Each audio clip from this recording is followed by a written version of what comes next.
Alright, hello, and welcome to Seduce Me. Hello, I played this a little while back. When it first, the demo came out, I was like, holy frick! This game was like, can I be her? Yeah, it's really good. And I was just watching their stream for this, because, 20 motherfucking days, and this game is out, the full thing. So I was going to record myself replaying the demo since I played it, like I said, last year. Ooh, I'm so hyped for this. I've been waiting for a long time. So I'm going to replay my things. Okay. You'll hear their voices in a second. Like, holy shit. Why, hello. My, aren't you a gorgeous sight? Can I be honored enough to know your name? Shit, that must be pretty damn loud. I'm going to turn it down a bit. Okay. Obviously, pickles. So let's go. A lovely name for a lovely person like you. Wonderful. Eric, do your job. Very well. This game was produced by Seraphim Entertainment and VoiceAU and is powered by Ren'Py Visual Novel Engine. We truly hope you will enjoy this story. I know I'll enjoy it since you'll be in it. Eric. Fine. Farewell, my sweet. Oh god, I love your voices. Oh. Come on! Is that all you got? Wanna try me, asshole? Crap! Missed! Let's retreat for now. No kidding. Let's get out of here. That's right! You better run, you stupid punks! Stay out of our territory! This formula, created in the 70s, is one of the most important in the field of financial theory. It is used to calculate the price of European-style options and is widely used by option marketers, though there are some discrepancies that are now corrected with the modern viewpoint.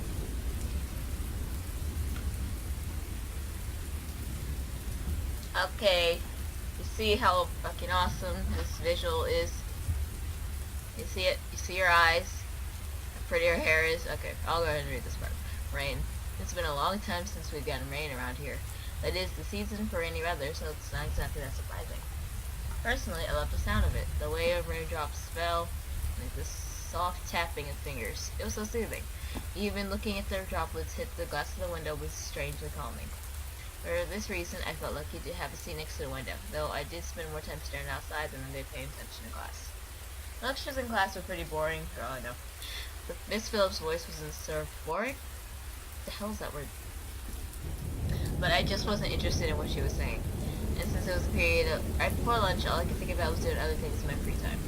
Honestly, she doesn't care for economics. Sure, I had good grades in this class, but it was only because I read the textbook and did my assignments as I had to. I was only taking this class because it was mandatory. If it were up to me, I probably would have taken another course. Luckily, it was my senior year, so after this year, it will be the end of high school courses. High school courses forever. Thank God for that. I didn't hate high school. It was just a kind of mundane how the days drifted on and on as if there were no end to it. The only thing I really enjoyed about going to school was to meet my friends and hanging out with them, but that was kind of it. In short, I was done with high school. The start of the second semester brought a note of the finality?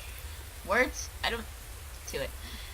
I had already applied to many universities the semester prior, and I was expecting replies sometime in the next few months. It seemed like the start of something new, something that would change. That is, if things could change. I stared out the faint outline of raindrops in the distance. For now, I was stuck in this class. Miss Anderson. What? Just when I was thinking about class, I quickly turned my head to face the teacher. Hopefully she didn't pick me just because she knows I was spacing out. Yes, ma'am. Would you care to name the equation I set up on the blackboard? Oh, I think I read about that in the textbook last night. It should be the Black-Scholes formula. Model formula. Very good as always, Miss Anderson. Anderson. It always followed me wherever I went. People didn't really know me by my first name, but rather my surname. No doubt the surname was the trademark of the internationally infamous philanthropic... How can I read that without other words? Like, come on. Anderson Family Toys, and because the founder was my own grandfather. Suzu, one of my best friends, turned around and proudly gave me a punch to the shoulder. Kick-ass girl. From beside me, I heard Naomi, one of my other best friends, clearing her throat in obvious disapproval of Suzu's choice of words. She means good job. Miss Capini, And Oi! care to tell me who the creators of this formula were? Some guys named Black and Scholes. Fisher Black and Myron Scholes. Very good, Miss Patterson. Show off. Better study next time, Suzu. Be like us and study once in a while. she rolled her eyes and slouched into her chair as Naomi gave her a small smirk. She always pouted when Naomi showed her up. That's the end of today's lecture. Now, let's separate into groups and work on your projects. Remember, everything is due on Monday. Go ahead now.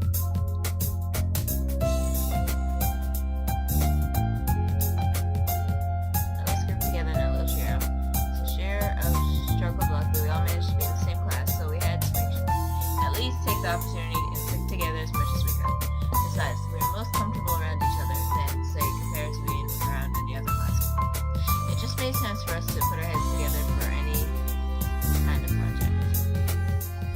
I took out the poster we were working on and rolled it onto the three desks. We were pretty much finished with fulfilling most of the guidelines for the project, though we did still have a few finishing touches here and there. After working on making the poster a bit prettier, we sat back and inspected our work to see what we still had to do. Naomi, as usual, was first to look for any issues. She lightly tapped the pencil against her chin, staring intently at the project. Alright, so let's see. We finished the budgeting section, the building leasing, and the cost for labor. What else do we need? Susan straightened up to look at the poster and stroked her chin. After a few seconds, her face brightened and she spoke. How about a company name? Huh? Did we really skip over that? Of course we did. You always go straight into the logical statistics and stuff that you completely skip over the fact. We need a name for our project. At least we caught it this time. What do we name it? Not sure. What do you think? It always came down to being if there was something to be named or titled, I was the master in any decision. I like Trinity Corporations. But That is way too predictable. How about the Dragon Company? What do dragons have to do with our project? What? It's a totally unpredictable name. It's hot. But our company sells bubble gum. Who said we can't produce spicy bubble gum? What do you think? Yeah. What do you think? both of them looked expected, even though I wasn't quite sure myself. I didn't want to be choosing sides. But if it was up to me, I would say...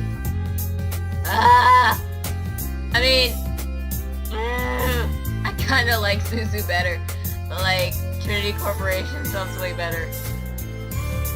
Then again, it's bubblegum. And Trinity sounds way too professional, so Dragon Company it is. Booyah! Dragon Company it is! Alright, now that we've decided on a name, now what? As we ended our name game, I Google scrambled my phone. And Ignore it, it's just Lisette. look over my shoulder, see laughing with a group of friends, mostly comprised of probably people that were practically friends with everybody in school. And as a result, everyone in the school knew them. And the center of it all was Lisette White. She sat with a posture that indicated she was still working, but she was also ready to casually chat it up. She had endearing balance of charismatic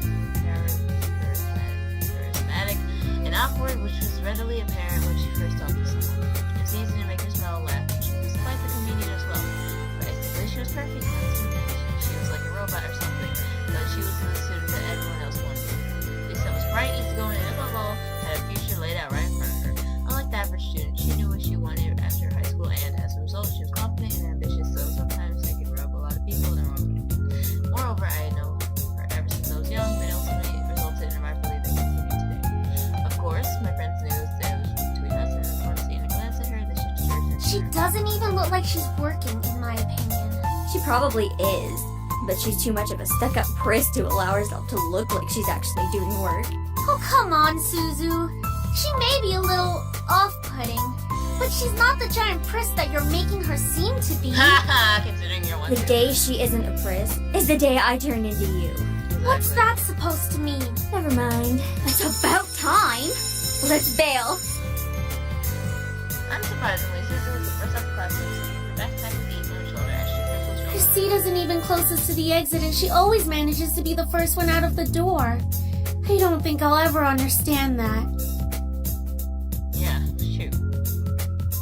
Be the first one out the class too. Always am. Oh, not you too. She's turning you into a delinquent. Well, it's not really funny. Liz. Man, you guys are slow. Are you coming or what? We heard you the first time. Not everyone has rocket boosters attached to their legs when the bell rings.